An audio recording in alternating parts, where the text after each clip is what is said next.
Hi friend, ನಮಸ್ತೆ ಎಲ್ಲರಿಗೂ. ನಾನು ಇವತ್ತು ನಮ್ಮ ಉತ್ತರ ಕರ್ನಾಟಕದ ಒಂದು ಡಿಶ್ ನಿಮಗೆ ಮಾಡೋದು ತೋರಿಸ್ತೀನಿ. ಟೊಮೊಟೊ ಕಾಯಿ ಚಟ್ನಿ. ಇಲ್ಲಿರೋರ್ಗು ಸಾಮಾನ್ಯವಾಗಿ ಟೊಮೊಟೊ ಹಣ್ಣು ಟೊಮೊಟೊ ಚಟ್ನಿ ತಿಂದಿದ್ದೀರಾ, ಕಾಯಿ ಟೊಮೊಟೊ ಚಟ್ನಿ ತಿಂದಿಲ್ಲ. ನಮ್ಮ ಉತ್ತರ ಕರ್ನಾಟಕದಲ್ಲಿ ತುಂಬ ಫೇಮಸ್ ಈ ಚಟ್ನಿ. ನಿಮ್ಗೆ ನಾನು ಇವತ್ತು ಮಾಡಿ ತೋರಿಸ್ತೀನಿ ಟೊಮೊಟೊ ಚಟ್ನಿ. ಈ ಥರ ಕಾಯಿ ಟೊಮೊಟೊಗಳನ್ನೆಲ್ಲ ಚಿಕ್ಕ ಚಿಕ್ಕದಾಗಿ ಕಟ್ ಮಾಡಿಕೊಂಡು ನಿಮಗೆ ಎಷ್ಟು ಬೇಕೋ ಅಷ್ಟು, ಒಂದು 5-6, ಆಮೇಲೆ ಕಡಲೆ ಬೀಜ ಎಲ್ಲ ಚೆನ್ನಾಗಿ ಹುರ್ಕೋಬೇಕು. ಎಷ್ಟು ಒಂದು 2-3 ಸ್ಪೂನ್ ಕಡಲೆ ಬೀಜ ಚೆನ್ನಾಗಿ ಫ್ರೈ ಮಾಡ್ಕೊಬೇಕು. ಮೇಲೆ ಸಿಪ್ಪೆ ಹೋಗೋವರೆಗೂ ಚೆನ್ನಾಗಿ ಕಡಲೆ ಬೀಜ ಹುರಿಬೇಕು. ಆಮೇಲೆ 1-2 ಸ್ಪೂನ್ ಎಳ್ಳು ಹಾಕ್ಕೊಂಡ್ರೆ ಸ್ವಲ್ಪ ಟೇಸ್ಟ್ ಚೆನ್ನಾಗಿರುತ್ತೆ ಅಂತಂದು ಎಳ್ಳು ಹಾಕ್ಕೊಳ್ಳೋದು. ನಿಮಗೆ ಬೇಡ ಅನಿಸಿದ್ರೆ ಎಳ್ಳು ಹಾಕ್ಕೋಬೇಡಿ, ಸ್ಕಿಪ್ ಮಾಡಿ. ಇದು ಎಳ್ಳನ್ನು ಚೆನ್ನಾಗಿ ಚಿಡಿ ಚಿಡಿ ಅಂತ ಸೌಂಡ್ ಬರೋವರೆಗೂ ಎಳ್ಳನ್ನು ಚೆನ್ನಾಗಿ ಹುರ್ಕೋಬೇಕು. ಆಮೇಲೆ ಸ್ವಲ್ಪ ಎಣ್ಣೆ ಹಾಕ್ಕೊಂಡು 1-2 ಸ್ಪೂನಷ್ಟು ಎಣ್ಣೆ ಹಾಕ್ಕೊಂಡು ನಾವು ಕಟ್ ಮಾಡಿರೋ ಟೊಮೊಟೊಗಳನ್ನೆಲ್ಲ ಅದರಲ್ಲಿ ಹಾಕಬೇಕು. 2 ಸ್ಪೂನ್ ಇಲ್ಲ 3 ಸ್ಪೂನ್ ಹಾಕ್ಕೊಂಡ್ರೂ ಸಾಕು. ಕಟ್ ಮಾಡಿರೋ ಟೊಮೊಟೊಗಳೆಲ್ಲ ಅದರಲ್ಲಿ ಹಾಕಿಬಿಟ್ಟು ಚೆನ್ನಾಗಿ ಅದು ಟೊಮೊಟೊ ಕಾಯಿ ಹಸಿ ವಾಸನೆ ಹೋಗೋವರೆಗೂ ಚೆನ್ನಾಗಿ ಹುರಿತಾ ಇರಬೇಕು ಫ್ರೆಂಡ್ಸ್. ಕೈ ಬಿಡದಿರೇ ಚೆನ್ನಾಗಿ, ಆದ್ರೂ ಬಾಣಲಿ ಕಪ್ಪಾಗುತ್ತೆ ಪರವಾಗಿಲ್ಲ, ಚೆನ್ನಾಗಿ ಹುರಿತಾನೇ ಇರಬೇಕು. ಟೊಮೊಟೊ ಹಸಿ ವಾಸನೆ ಹೋಗೋವರೆಗೂ ಹುರಿತಾನೇ ಇರಬೇಕು ಟೊಮೊಟೊನ.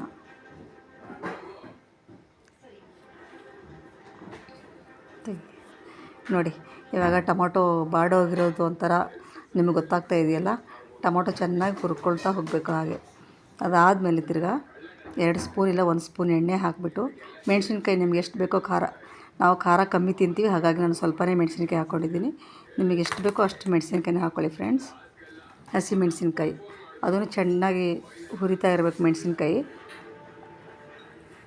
ಆಮೇಲೆ ಒಂದು 4 ಎಸಳು ಬೆಳ್ಳುಳ್ಳಿ, 4 ಎಸಳು ನಿಮ್ಗೆ ಎಷ್ಟು ಒಂದು ಫುಲ್ ಬೇಕಂದ್ರೂ ಬೆಳ್ಳುಳ್ಳಿ ಹಾಕ್ಕೊಳ್ಳಿ. ನಾನು 4 ಬೆಳ್ಳುಳ್ಳಿ ಎಸಳು ಹಾಕ್ಕೊಂಡಿದ್ದೀನಿ. ಅದನ್ನು ಒಂದು ಸ್ವಲ್ಪ ಎಣ್ಣೆಯಲ್ಲಿ ಹಸಿ ವಾಸನೆ ಹೋಗೋವರೆಗೂ ಚೆನ್ನಾಗಿ ಫ್ರೈ ಮಾಡಿ. ಬೆಳ್ಳುಳ್ಳಿ ಮತ್ತು ಹಸಿಮೆಣಸಿನ್ಕಾಯಿ ಹೋದರೆ ಹಸಿ ವಾಸನೆ ಅಷ್ಟೊಂದು ಬರೋಲ್ಲ. ಆಮೇಲೆ ಸ್ವಲ್ಪ ಜೀರಿಗೆ, 1 ಸ್ಪೂನ್ ಜೀರಿಗೆ ಆ್ಯಡ್ ಮಾಡಿ ಅದರಲ್ಲಿ. ಈ ಮೂರನ್ನು ಚೆನ್ನಾಗಿ ಹುರ್ಕೊಳ್ಳಿ. ಮೆಣಸಿನ್ಕಾಯಿ ಸ್ವಲ್ಪ ಸಿಡಿ ಅನ್ನೋವರೆಗೂ ಹುರ್ಕೊಳ್ಳಿ. ಅದಾದಮೇಲೆ ಮೆಣಸಿನ್ಕಾಯಿ, ಬೆಳ್ಳುಳ್ಳಿ, ಜೀರಿಗೆ, ಆಮೇಲೆ ನಾವು ಚೆನ್ನಾಗಿ ಹುರಿದಿಟ್ಕೊಂಡಿರೋ ಟೊಮಾಟೊಗಳು, ಆಮೇಲೆ ಈ ಕಡೆ ಕಡಲೆ ಬೀಜ, ಎಳ್ಳು, ಇದು ಎಲ್ಲನೂ ಮಿಕ್ಸಿ ಜಾರ್ಗೆ ಹಾಕ್ಕೊಳ್ಳಿ. ಈ ಥರ ಫ್ರೆಂಡ್ಸ್ ಒಂದೊಂದಾಗಿ ಹಾಕ್ತಾ ಹೋಗಿ. ಅಂದರೆ ಎಲ್ಲ ಒಂದೇ ಸರಿ ಹಾಕ್ಬೋದು, ಆಮೇಲೆ ಅದು ಅದಾದಾಗ ಹಾಕ್ಕೊಂಡು ಮಿಕ್ಸಿ ಜಾರ್ಗೆ ಹಾಕ್ಕೊಳ್ರಿ.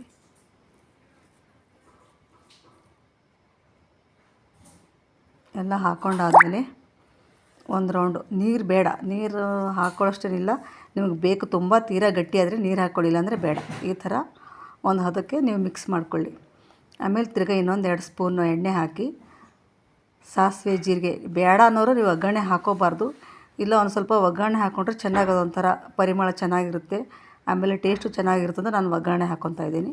ಸಾಸಿವೆ, ಜೀರಿಗೆ, ಆಮೇಲೆ ಒಂದು ಸ್ವಲ್ಪ ಕರಿಬೇವಿನ ಸೊಪ್ಪು, ಇವೆಲ್ಲ ಹಾಕ್ಕೊಂಡು ಮತ್ತು ತಿರ್ಗಾ ಒಂದು ಸಲ ಒಗ್ಗರಣೆ ಮಾಡ್ಕೊಳ್ಳಿ ಫ್ರೆಂಡ್ಸ್.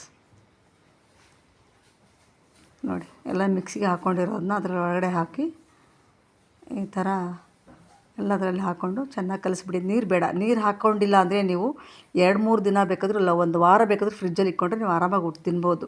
ನೀರು ಹಾಕಿದ್ರೆ ಏನಾಗುತ್ತೆ ಫ್ರೆಂಡ್ಸ್, ಅದು ತಿಳಿಯಾಗಿಬಿಟ್ಟು ಇರಲ್ಲ. ರುಚಿಗೆ ತಕ್ಕಷ್ಟು ಉಪ್ಪು, ಲಾಸ್ಟಲ್ಲಿ ಉಪ್ಪು ಹಾಕ್ಕೊಳ್ಳಿ. ನಿಮಗೆ ಎಷ್ಟು ಬೇಕೋ ಅಷ್ಟು ಉಪ್ಪು ಹಾಕ್ಕೊಳ್ಳಿ. ಉಪ್ಪು ಹಾಕ್ಕೊಂಡು ಚೆನ್ನಾಗಿ ಮಿಕ್ಸ್ ಮಾಡ್ಕೊಳ್ಳಿ. ಈ ಥರ ನೀರು ಹಾಕ್ಕೊಂಡಿದ್ರೆ ಆಮೇಲೆ ಬಿಸಿ ಅನ್ನ, ಸ್ವಲ್ಪ ತುಪ್ಪ, ಈ ಚಟ್ನಿ ಮೂರನ್ನು ಮಿಕ್ಸ್ ಮಾಡ್ಕೊಂಡು ತಿನ್ನಿ ಫ್ರೆಂಡ್, ಎಷ್ಟು ಚೆನ್ನಾಗಿರುತ್ತೆ. ಹಾಗೆ ನಮ್ಮ ಮನೆಯವರು ಇವತ್ತು ಬೇಗ ಬಂದರು. ಬರ್ತಾ ಮಕ್ಕಳಿಗೆಲ್ಲ ಪಾನಿಪುರಿ ತೊಗೊಂಬಂದರು. ಮಕ್ಕಳೆಲ್ಲ ನಮ್ಮ ಚಿಕ್ಕ ಮಗಳಿಗೆ ಪಾನಿಪುರಿ ಅಂದರೆ ತುಂಬ ಇಷ್ಟ. ಪಾನಿಪುರಿ ತೊಗೊಂಡು ನಾನು ಮಾಡಿದ ಚಟ್ನಿ ಎಲ್ಲ ವೇಸ್ಟ್ ಆಗುತ್ತೇನೋ ಗೊತ್ತಿಲ್ಲ. ಅವರಪ್ಪ ನೋಡಿ, ಪಾನಿಪುರಿ ತೊಗೊಂಬಂದಿದ್ದಕ್ಕೆ ಎಲ್ಲರೂ ಸೇರ್ಕೊಂಡು ಕೂತ್ಕೊಂಡು ಪಾನಿಪುರಿ ತಿಂತಾಯಿದ್ದಾರೆ. ನಾನು ಮಾಡಿರೋ ಚಟ್ನಿ, ಅನ್ನ ಎಲ್ಲ ವೇಸ್ಟು. ಇವತ್ತಿನ ದಿನ ಕಳೆದ್ವಿ